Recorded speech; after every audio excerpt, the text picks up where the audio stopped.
Each year, Microsoft Research hosts hundreds of influential speakers from around the world, including leading scientists, renowned experts in technology, book authors, and leading academics, and makes videos of these lectures freely available.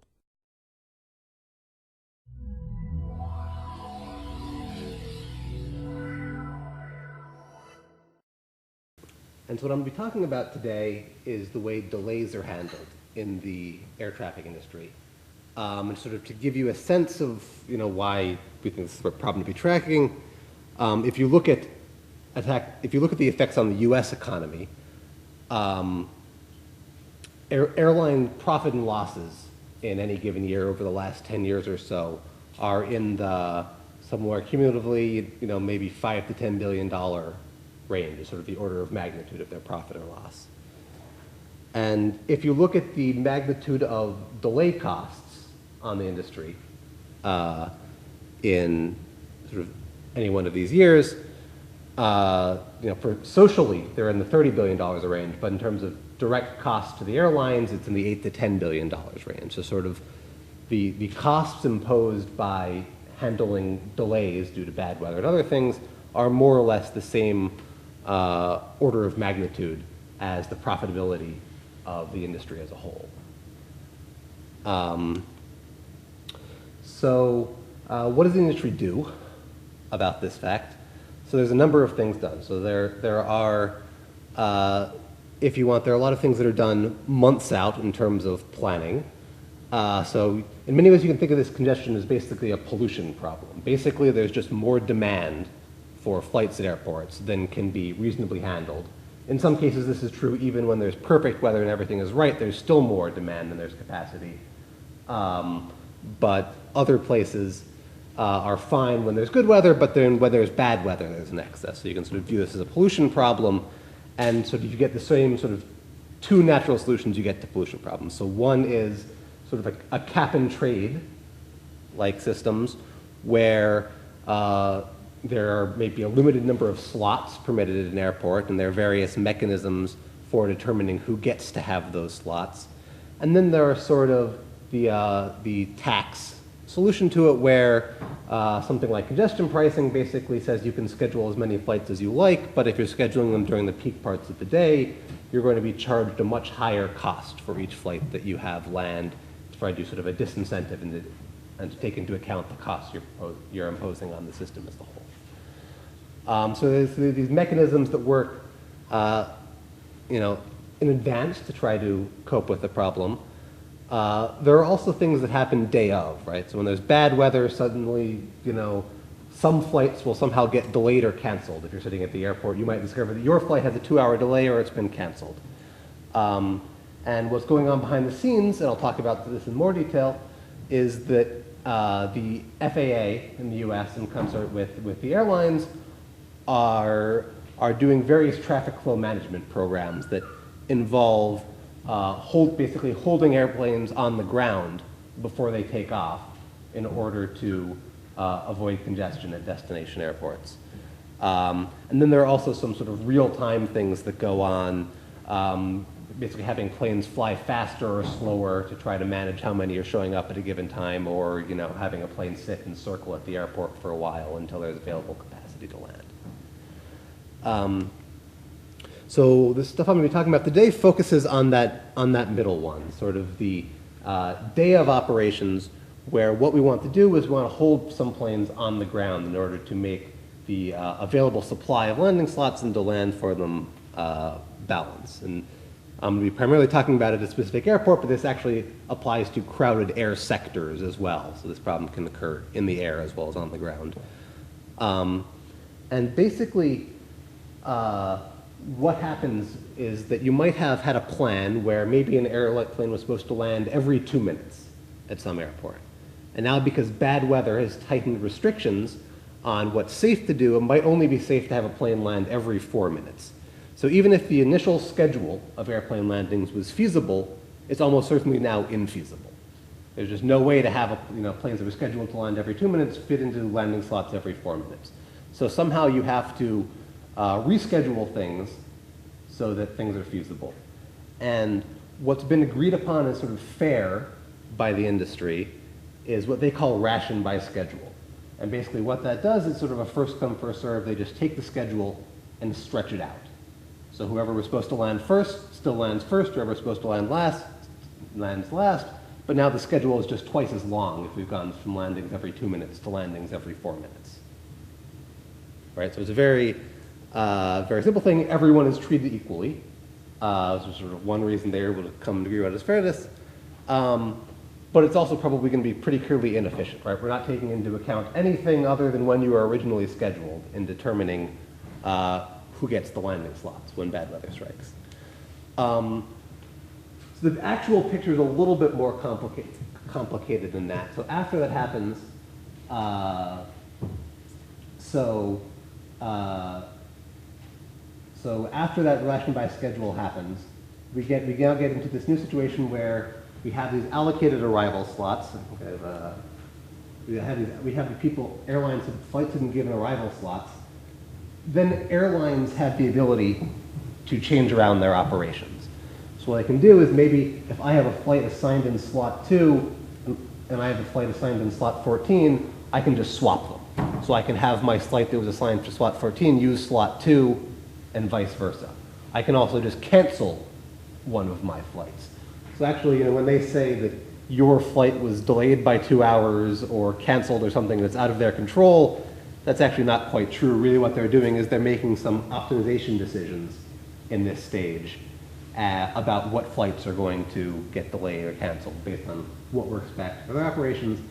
And then there's sort of a schedule that comes out, and there might be some gaps in it. So there's sort of a procedure that goes through and squeezes it together in a feasible way.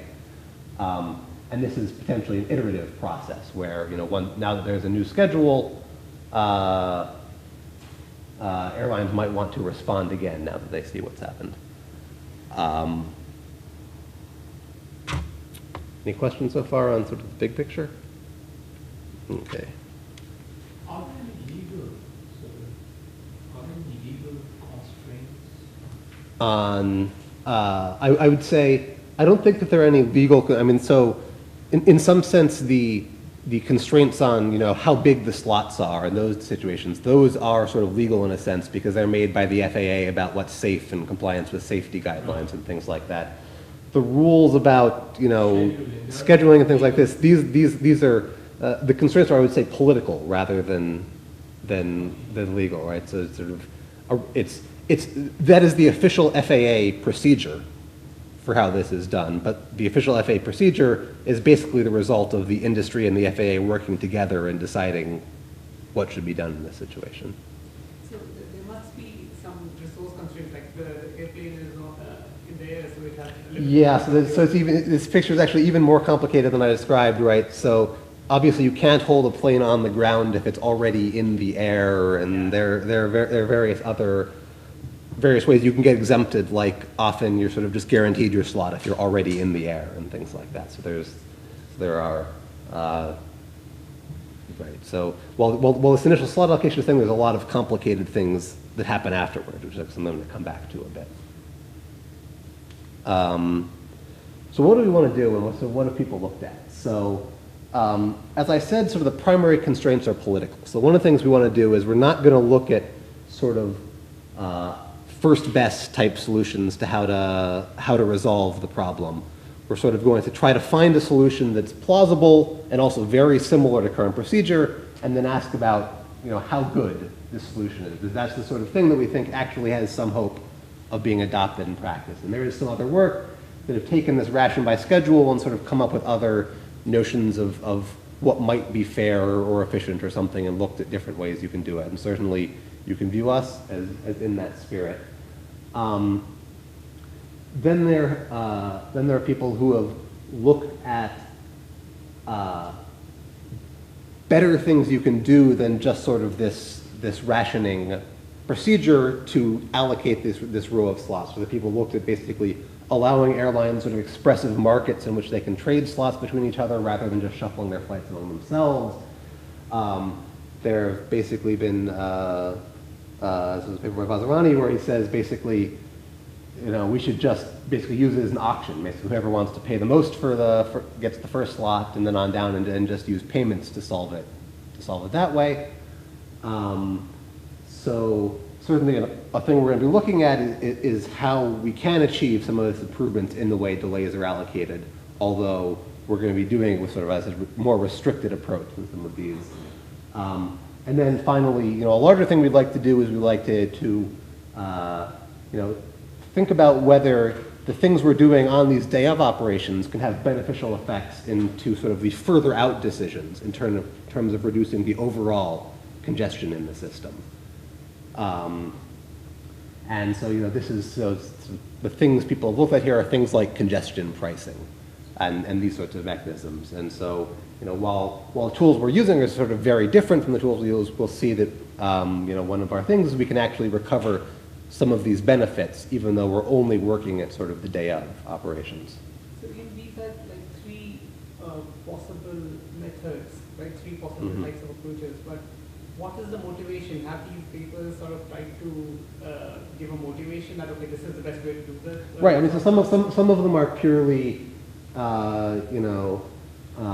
economic sort of first best type things. Like there's a large literature on congestion pricing that I have, a sample paper here, but there's a large literature of what would be the optimal way to price lots for things. Politically, the airlines say, we're an industry that loses money on a regular basis. You want us to pay more money? No, thank you. We're not interested in any regulatory scheme that involves this. And since there's a lot of regulatory capture involving the FAA, nothing is going to happen without sort of industry buy-in in that regard. There are also, some of these are more, looking at what would be sort of these smaller tweaks, what would be just sort of efficient in terms of some of them as well. So going back to this, so there are two remarks. One is that I think when you think of this one, my first thought was it sounded a bit like when you're reorganizing an organization, when you're trying to fire people, and who should you fire? There are principles, usually things like lead for last in, first out, or field, first in, last out, etc. And you give the impression they are not normally high cost trains in this problem. But if I think of transport settings, like train settings, there are usually rules like if you were more than an hour delayed, then you have to refund the fare. And those would probably be extremely important. Right. Right. So there are. So certainly none of those are constraints on the allocation. Yes. But there are constraints on what might be a good allocation, yes. and certainly that's one of the reasons this method is because it does sort of get some of those effects, but. That's not important in the way these things are done. So we're going to take a simplified utility function for airlines when we get into some modeling later, but certainly those are things you would expect to be reflected in the utility function. That's the point I'll touch on. I suppose in scripture, is there a concern about people making connections, for example? I mean, so yeah. the seems to be pretty good in terms of the incoming flight is late, but the outgoing flight is in the same order, yep. So you don't mess up people's connections. Yep, certainly. So so that's definitely something that's factored in at least one portion of the talk, and I'll definitely talk about that. What about risk? So when there's high congestion or something like that, or too many planes in the same area, naturally the airports don't like things happening just because there's a higher risk. Right. So I'm not. I'm only worrying about it in the sense that I'm assuming that sort of the risk is taken care of in the feasibility constraint. So if it's feasible, the risk is sort of within the acceptable limits, and indeed that's why when bad weather strikes, what becomes feasible involves fewer flights because they require much sort of tighter management to ensure safety. Okay, so I'm sort of going to use this in outline and go through each of these. And so the first part I'm going to talk about sort of what our proposed mechanism is. And sort of the key idea is we want something that's really close to this ration by schedule. It's the current sort of standard, and that it's not going to involve money. We don't want to sort of involve airlines making payments into it. And so all we do is add one word. So instead of ration by schedule, what we propose is ration by priority, prioritized schedule. So ration by schedule says the order is just determined by what time you were scheduled to arrive. So in our proposal, you also have a priority, and you can interpret the priority in terms of minutes, and we basically just pretend you were planning to arrive your prioritized number of minutes earlier. So if you were scheduled to arrive at 12:10 and you have 10 minutes of priority, then we pretend you were scheduled to arrive at 12 and just run ration by schedule.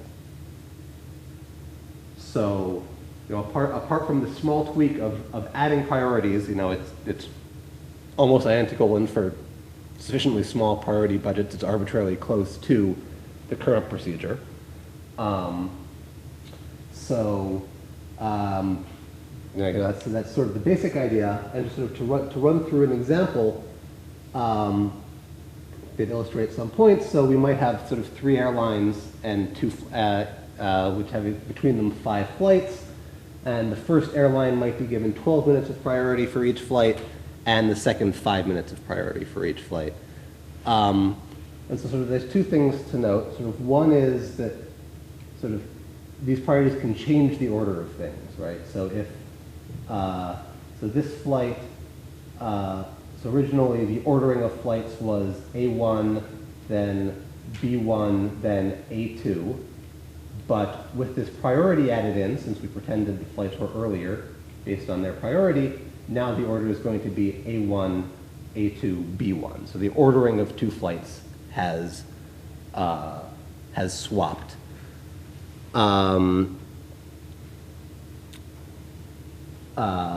And so there's sort of this discreteness about the benefit of priority, right? So either sort of if you have enough priority to move you in front of someone, in which case it's great, but a little more priority, I guess it's discontinuous is a good way to describe it. So, right, there's a large window where priority gets you the same allocation, and then a little bit more priority suddenly gets you a dramatically better allocation. So so you might expect from a sort of a strategic problem that this can lead to bad incentives. So what we would expect is you would want sort of a source of randomness in your procedure, which is something we'll come back to later.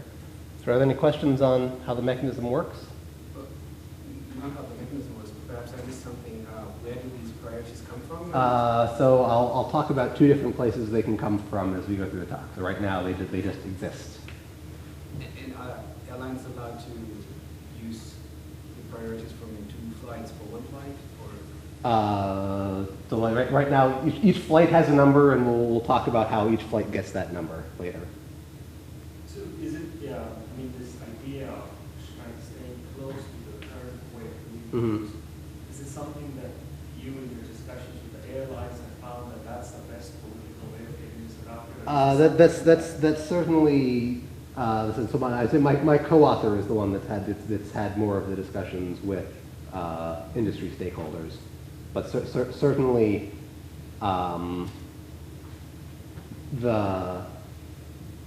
certainly from a practical standpoint, there hasn't been much interest at all in any scheme that involves big changes to the system. So we can't definitely say that people are willing to accept something that has small changes to the system, but it's certainly what we're trying to push, and it's something that is being pursued. And my co-author has some discussions set up with people from the FAA.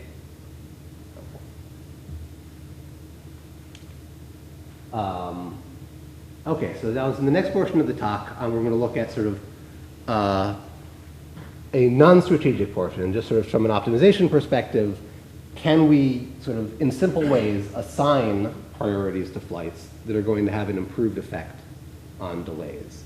And now we'll sort of start talking about some of these questions about where the priorities come from.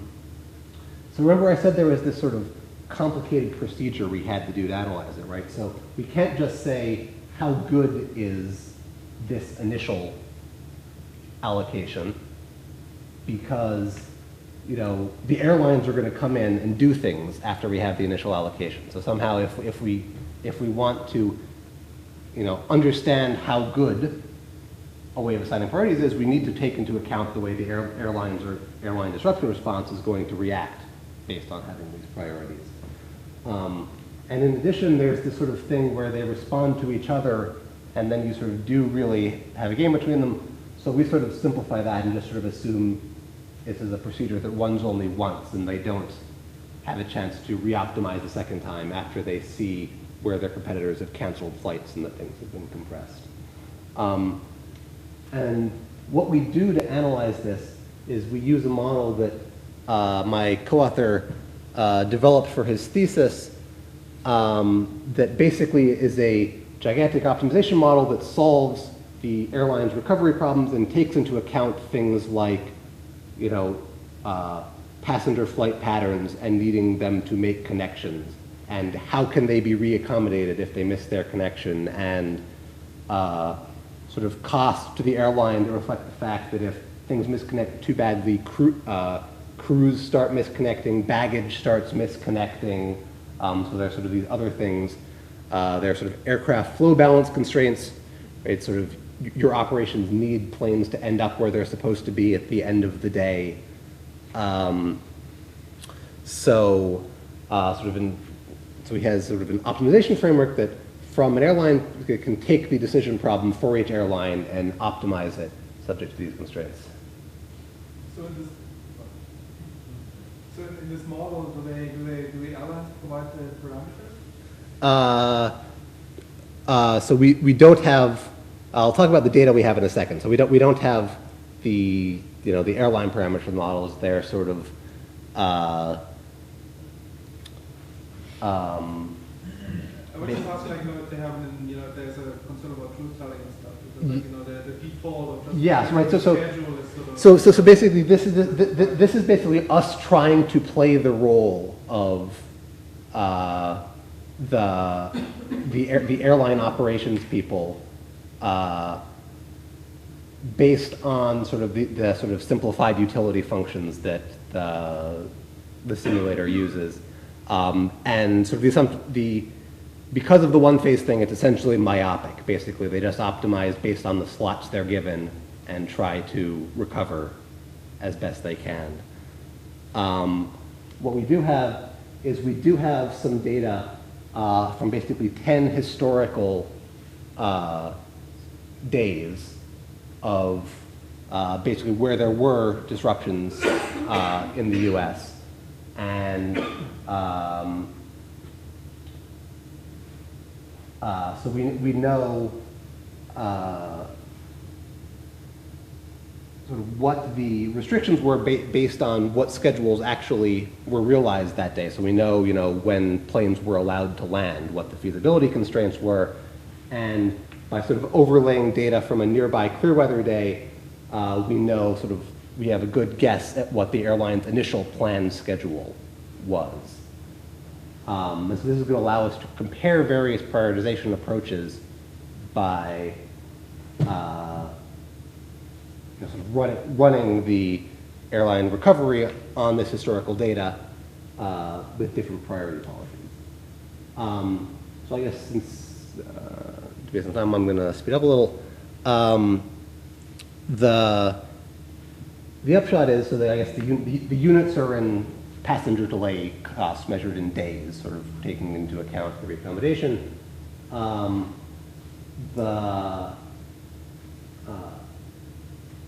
The major takeaway is so that if, with no prioritization, sort of the status quo, you get something like 14,000 days worth of delay. If you do something very simple, which is just assign priority, create a pool of priority of reasonable size, and then allocate it to airplanes based on how big they are. Right, so just adjust for the size of the airplane under the intuition that if you delay a larger plane, you inconvenience more people. Just that alone gets a fairly significant reduction in delay costs, so it's 13,500 or so.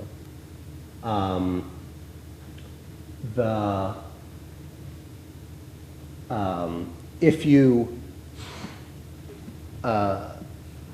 you allow airlines to do something smarter, rather than doing this simple heuristic, right? You could say, okay, so now based on the number of seats you have coming into an airport, you have a certain pool of priority, And now you can allocate it any way you like across those flights. So if sort of you know a flight is important to your operations, then you can assign priority. And so here, again, we're sort of working in a non-strategic world where airlines are doing it myopically, at least for the purpose of this simulation. And doing that gets it even a little further. And if you allow airlines to spread priority across their entire operations, so not just at that one airport, then you can sort of get even better results. Sort of the high-level takeaway, I guess, is that even simple heuristics can lead to improved delay measures for the system as a whole, and giving airlines flexibility with how they do it can, as you might expect, lead to even better results. Just wondering how to interpret the fact that the cancellations have increased. Mm-hmm. I mean, presumably, if you cancel a flight and people go home, you don't say they haven't had a delay. So what? Right. So it does. What's happening there.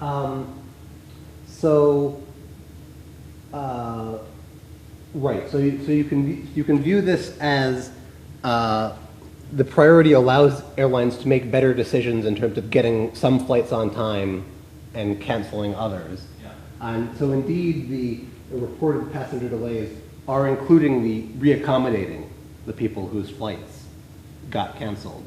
So I guess sort of the takeaway on this is, all else being equal, if you can accommodate the passengers with fewer flights, that's sort of something of a win from the airline's perspective. But what do you do with the passenger whose flight is cancelled and he goes home and doesn't take the trip? So I think that, so we assume that everyone eventually takes the trip. And do you know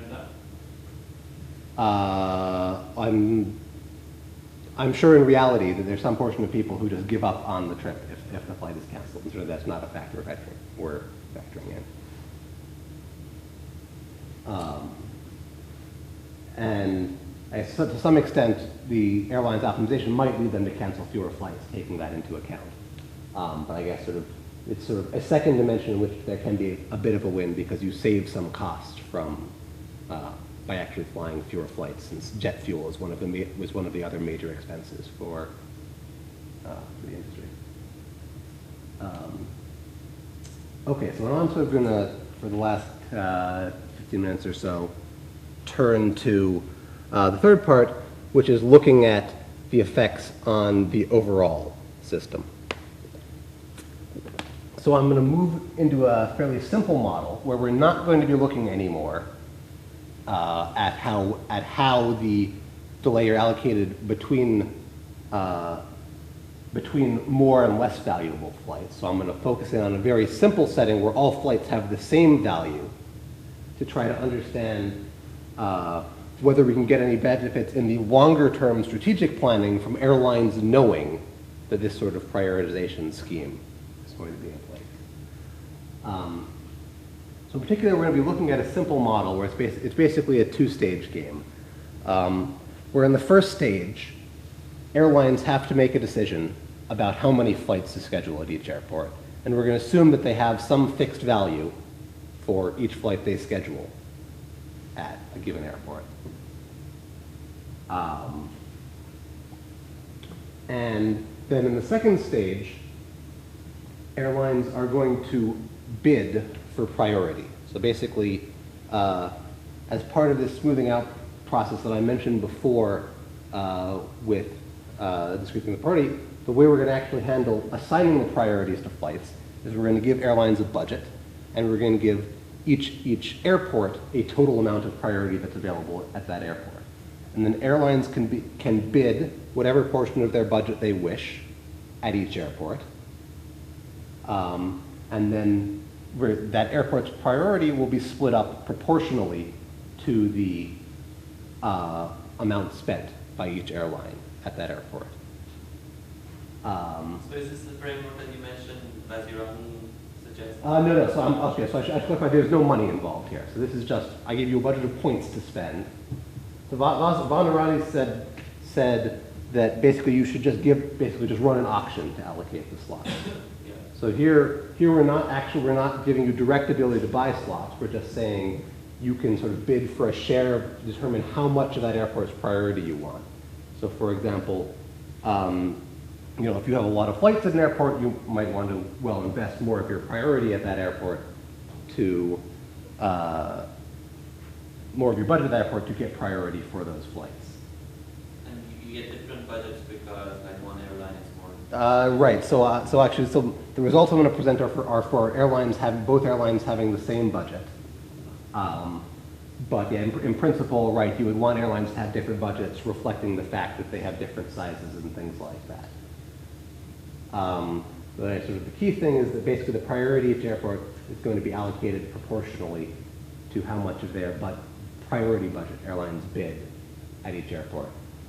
And so I said we needed some randomness, and basically the way we're going to incorporate this is that there's some uncertainty in the actual flight schedule that nature is going to realize, and then there's also going to be some uncertainty about whether there's bad weather. And you could use different ways of having the uncertainty. So you could have sort of uncertainty about slot size rather than about sort of the schedule, but this sort of gives a simple framework to analyze.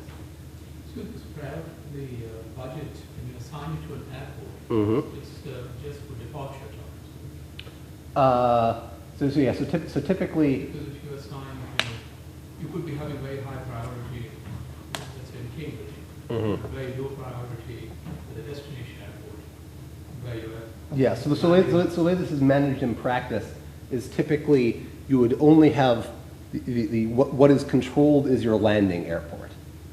So actually, so basically, and then sort of there are ways the system as a whole sort of standardize things if there are multiple of these programs in place, but basically the controlling thing is just the airport you're trying to land at. And typically takeoffs are not controlled at all because basically the airline has to get the plane there in order to take off. So in practical terms, controlling the number of landings also controls the number of takeoffs. Does this prioritization occur only if actually the weather is bad? Yes, prioritization only occurs with weather is bad. So actually, our model is flexible enough to allow it to occur when the weather is good as well. But sort of for a simple scenario I'll talk about, just assume it only happens when the weather is bad. And so as I said, we're going to make a really simple assumption about airline utilities, and that's basically they just have some value, V, for each flight that they schedule. And then there's a slot length, Z, which is basically how long each slot delays your flight. And basically they just, so this is just how many slots from the first your flight is, basically how many flights ended up before you in the priority ordering, and the probability of bad weather. So basically just this says that your cost is basically your expected number of slots. You end up back from the first slot, and we factor in which slot you're supposed to be in too.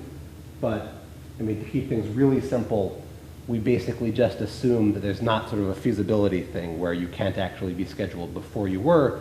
You just get benefit from however early you are in the schedule. So it's an extremely simplified, in fact, oversimplified model of what airline utilities look like.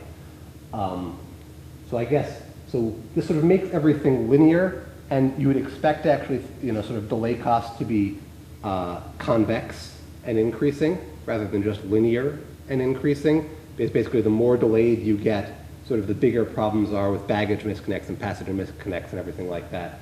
So in some sense, we would expect that actually doing something more like that only makes things better in some sense. These linear delay costs are sort of the hardest from an equilibrium perspective, and I'll talk about in a little bit. So that's sort of the main result for this portion of the talk, is that, so restricted the case with two airlines, where each airline has the same budget, then this game has a pure strategy, subgame perfect Nash equilibrium, And there can be multiple such equilibria, but essentially the number of flights scheduled at an airport is the same in all equilibria modulo ties where airlines may be indifferent about scheduling one extra flight. And this number of flights does not increase in the size of the priority pool. So sort of as you put more and more priority in the system, airlines have an incentive to schedule fewer and fewer flights. So basically, because the airline's budget is independent of the number of flights it schedules, it should take this into account in advance when it determines how many flights to schedule. And because of this, it sort of eats more of the externality it imposes on the system, because it has to spread its priority budget in bidding and winning less priority for its flights relative to an airline that has fewer flights.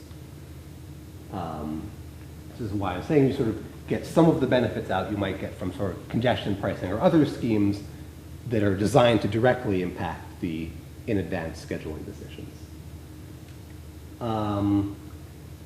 Given the time, I'm not going to spend too much on the details of the argument. I'll just sort of note that basically our assumptions about the utility function means that in terms of your utility is a continuous, strictly concave, and strictly an increasing function of your bid. And we would expect this only to be even more true if you use convex increasing delay costs.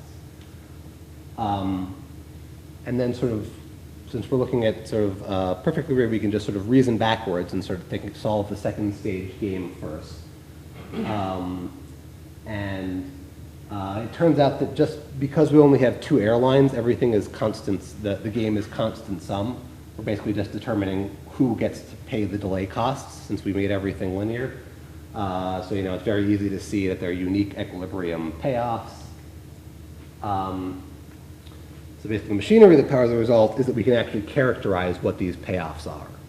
And so it turns out you can show that in this extremely simple case, the outcome is that both airlines make the same bid at every airport. So what those bids are will depend on the number of flights each schedules at each airport, but in equilibrium, each is bidding the same amount at each airport.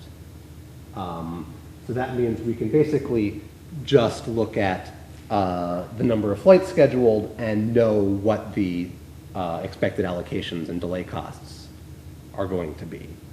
So, you know, being able to characterize the equilibrium of the second stage game, let's us then just jump up and analyze the first stage game, and sort of, you know, the high-level part of the analysis of the first stage game is that if the size of the priority given out is sufficiently small, then the first stage game is supermodular,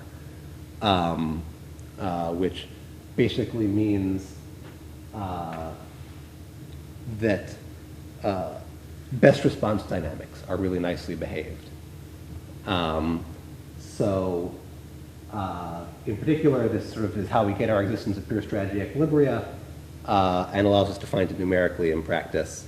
And then we have sort of allows us to do the comparative statics result that I mentioned. We also have some simulation results based on this model, and I'll just jump to the final punchline. So here we have, on the x-axis, we have the size of the priority pool that's used. On the y-axis, we have social welfare. So the blue line is the sort of no intervention case where airlines just schedule however many flights they want, and we use ration by schedule. So that was sort of the approximation of the current state of affairs. The green is the social optimum, what you would expect to get if you could optimally institute congestion pricing. And then the orange is the effect of our strategic prioritization for various amounts, various sizes of priority.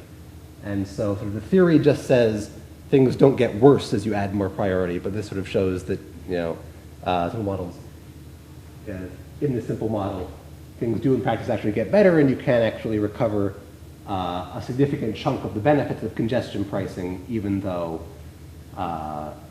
you are only operating in the sort of the day of operations. sort of summary.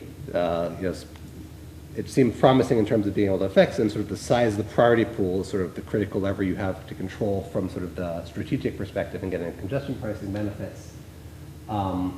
Everything I've talked about is extremely preliminary. Certainly the model is highly simplified, and we sort of have some ideas about generalizing in the direction of more realistic things. And certainly there are a number of things you would like to do, like give airlines more flexibility to, for example, spend priority how they wish on each flight that they win, rather than being restricted to splitting it evenly among their flights. So, thank you.